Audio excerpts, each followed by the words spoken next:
everyone, welcome back to my video lesson. Today I'm going to teach you two terms which are often confused by the English learner. Okay, ចឹងថ្ងៃនេះខ្ញុំនឹងបង្ហាញអ្នកទាំងអស់គ្នាអំពី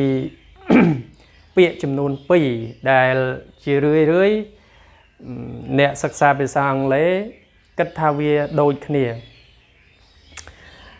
តាមពិតការអានសំឡេងក៏វាដូចគ្នាប៉ុន្តែការសរសេរខុសគ្នាណាអញ្ចឹងអានេះអានថា everyday អានោះក៏ everyday អញ្ចឹងលក្ខណៈខុសគ្នានោះបែបណាហើយគេប្រើវានឹងយ៉ាងម៉េចទៅវិញណាលក្ខណៈខុសគ្នានោះគឺថាខុសទី1 everyday នេះគេទៅសេមាន space ដាច់ចេញពីគ្នាកាលណាគេទៅសេមាន space បែបនេះវាជា adverb ណាថ្នាក់ពាក្យវាជា adverb គុណកិរិយាសព្ទមានន័យថាវាបញ្ជាក់ន័យឲ្យកិរិយាសព្ទណាដល់ពេល everyday នេះយើងទៅសេអត់មានដាច់ពីគ្នាទេអញ្ចឹងថ្នាក់ពាក្យរបស់វាជា adjective ណាថ្នាក់ពាក្យវាជា adjective ជាគុណនាមមានន័យថាវាត្រូវការនាមនៅបន្ទាប់ពីវាទើបយើងទៅសេបែបនេះប៉ុន្តែបើសិនជាវានៅខាងចុងប្រយោគឬក៏ខាងដើមនៃប្រយោគគឺយើងប្រើនេះណា everyday រាល់ថ្ងៃឬក៏ជារៀងរាល់ថ្ងៃកាលណាវាថ្នាក់ពាក្យជា adverb ដល់ពេល everyday នេះវាជាគុណនាមដែលមានន័យ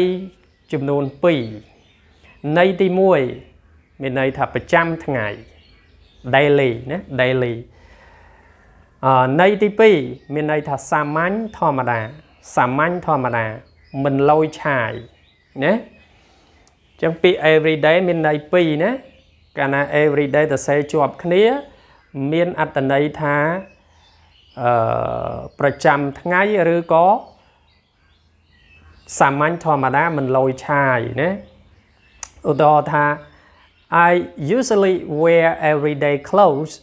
ជាធម្មតាខ្ញុំពាក់ខោអាវសាមញ្ញឃើញទេអញ្ចឹង everyday clothes មានន័យថាខោអាវសាមញ្ញសម្លៀកបំពាក់សាមញ្ញមិនលយឆាយមិនហឺហាណាពាក្យ everyday ហ្នឹងយើងធ្លាប់តែចេះថា everyday ជារៀងរាល់ថ្ងៃអញ្ចឹងនៅក្នុងវីដេអូនេះអ្នកទាំងអស់គ្នានឹងសិក្សាអំពីអត្ថន័យរបស់ពាក្យនោះផងរបស់ពាក្យ everyday និងការប្រើប្រាស់របស់ពាក្យ everyday ទាំងពីរនេះអញ្ចឹងយើងក៏លេខមកមើលឧទាហរណ៍ទាំងអស់គ្នាដើម្បីឲ្យកាន់តែច្បាស់ថាតើ everyday មាន space everyday with space វាខុសគ្នាបែបណា I go to school every day ឃើញទេអញ្ចឹង everyday កន្លែងនេះគេទៅសេនៅខាងចុងប្រយោគហើយ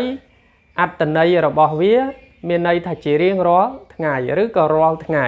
ថ្នាក់ពាក្យវាជា adverb វាបញ្ជាក់ន័យឲ្យ go to school go នេះបញ្ជាក់ន័យឲ្យ go មានន័យថាទៅរៀនស្អីគេរាល់ថ្ងៃហ្នឹងគឺទៅរៀនឃើញទេអញ្ចឹងយើងទៅសេដាក់នៅខាងចុងប្រយោគ I go to school every day ដល់ពេលយើងទៅសេមកបែបទៀតយើងយកអា every day ដាក់ខាងមុខម្ដង Every day I go to school Every day I go to school ជារៀងរាល់ថ្ងៃខ្ញុំទៅរៀន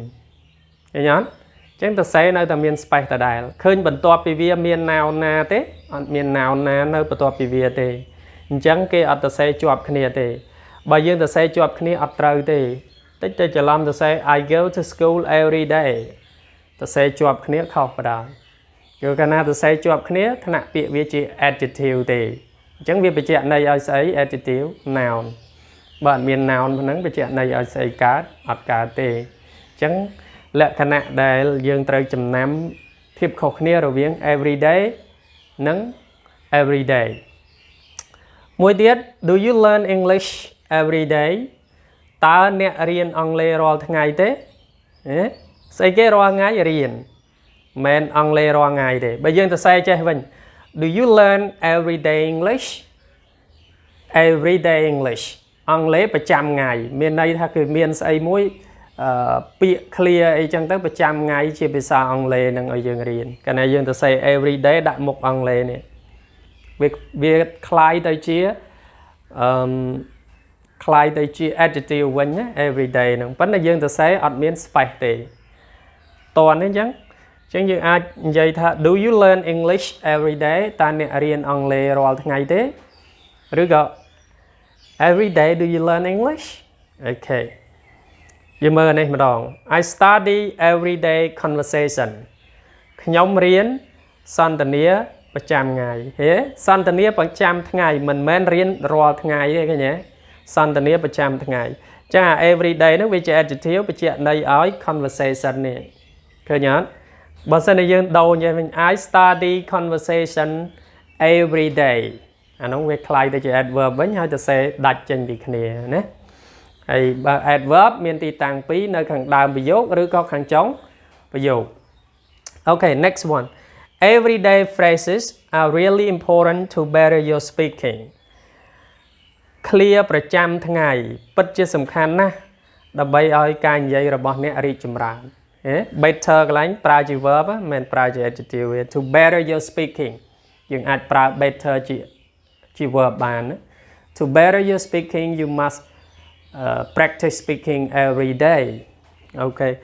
I use everyday language so you can understand easily ខ្ញុំប្រើភាសាសាមញ្ញដូច្នេះអ្នកអាចយល់យ៉ាងងាយឃើញអត់ចឹងចំណាំថា everyday ទៅសេជាប់គ្នា stand តែពីមុខ noun ហើយមានអត្ថន័យថាប្រចាំថ្ងៃឬក៏សាមញ្ញធម្មតាមិនលយឆាយមិនហឺហាណាប៉ុន្តែ everyday វាជា adverb នៅខាងដើមប្រយោគឬខាងចុងប្រយោគទៅសេមាន clear ដក clear ពីគ្នាហើយការបញ្ចេញសំឡេងក៏ដូចគ្នាដែរណាអត់ខុសគ្នាទេអញ្ចឹងវីដេអូហ្នឹងចង់បញ្ជាក់ពីភាពខុសគ្នាតែប៉ុណ្ណឹងហើយសង្ឃឹមថាបងប្អូនទាំងអស់គ្នានឹងយល់ហើយទីបញ្ចប់នៃវីដេអូនេះសូមមិត្តអ្នកសិក្សាបងប្អូនអ្នកសិក្សាភាសាអង់គ្លេសចូលទៅ YouTube វាយពាក្យថា English with Dolper English with Dolper បងប្អូនចុចអញ្ចឹងហើយវា show មកបងប្អូនចុចចូល subscribe ពីព្រោះកន្លងមកឃើញថាអត់មានអ្នកចូលទៅ subscribe YouTube channel របស់ខ្ញុំបានដោយសារតែវាទាមទារ Gmail អញ្ចឹងបងប្អូនដែលអត់មាន Gmail បងប្អូនគ្រាន់តែវាយពាក្យថា English with Dolper DOLPOV English with Dolper មកបងប្អូនឃើញវា show មកបងប្អូនចុច subscribe ទៅគឺបានហើយ Okay so this video is that all and see you in the next video. Thank you for watching.